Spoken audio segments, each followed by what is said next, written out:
So in this video, you'll learn how to change the layout for the apps drawer on your Samsung Galaxy A56, A36 and A26.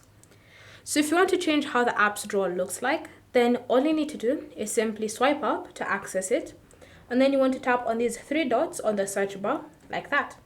Next, select the option sort, and then you have custom order, and then you have alphabetical order. So simply select alphabetical order and then tap on OK to confirm. And you'll notice instead of swiping between pages on your apps drawer, what you're going to be doing is simply scrolling down to access any of the apps that you currently have on your phone.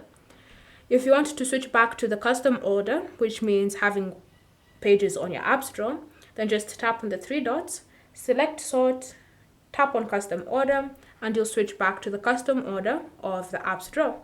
So it's completely up to you to decide which of these options you prefer to use whenever it comes to your apps drawer.